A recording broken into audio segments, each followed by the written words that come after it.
бір шетінде әдемі бір үй болыпты. Сол үйде 7 лақ анасымен алаңсыз өмір сүріпті.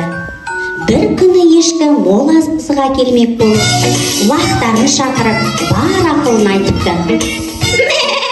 Лақтарым, шырақтарым, аналарым орманға кетеді, сендерге азығы келеді. Ұзықтық жасамаймыз, есікті ешкімге ашпаймыз. Жарайды анашым. Деп есікті жауып, анасы орманға кетті. Анасы қайтадан үйіне оралды.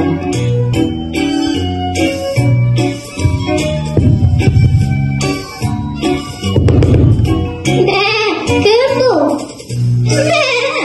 Есікті ашыңдар, лақтарым, аналарың келді, сендерге тамақ келді. Жарайды анашым, қазір ашамын. Деп лақтар есікті ашып, анасы тамақтандырып, қайтадан анасы тамаққа орманға кетті. Сол кезде аналарының кеткенін аңдып жүрген қасқыр, қарны ашып, қараусыз қалған лақтарды біліп, есікті тоқылдатады.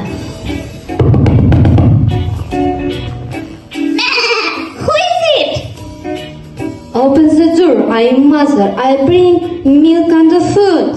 No, you are not our mother. Қасқыр ұстаға барып, даусын жөндетіп, қайтадан есікті тоқылдатады.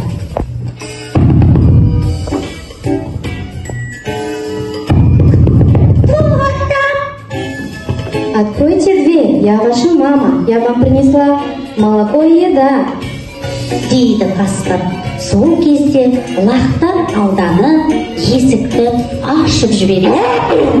Қасқыр барлық лақтарды шет-шетінен жеп, содан бір лақ тығылып қалады. Сәлден соң анасы орманнан үйге оралады. Үйге кіргенде есік ашық, үйдің іші астан кестік екенін көріп таң қалады. Балаларын іздеп, «Где мои дети? Где вы?» деп жылап, айқайлап оларды іздей бастайды. Тығылып қалған кішкентай лағы анасын көріп былай дейді: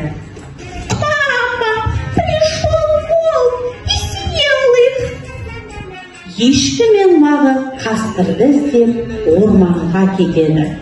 Орманда келе жатып қасқырды көріп қалады да: «Пол, где мои дети?»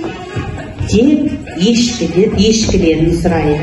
Ешкіні көрген қасқыр орнынан тұрады. Қарны қампиып, зорға дегенде жүгіріп келе жатқанда алдынан ор шығады. Ордан аттап секіргенде құлап қалып, қарны жарылып кетеді. Қасқырдың қарнынан ешкінің лақтары секіріп, аман есен аналарымен қауышады.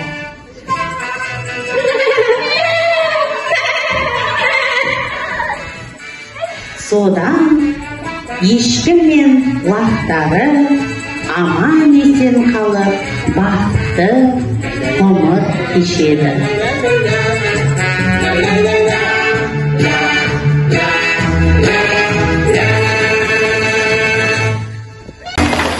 Осымен ешкі мен лақтары бақытты өмір сүреді.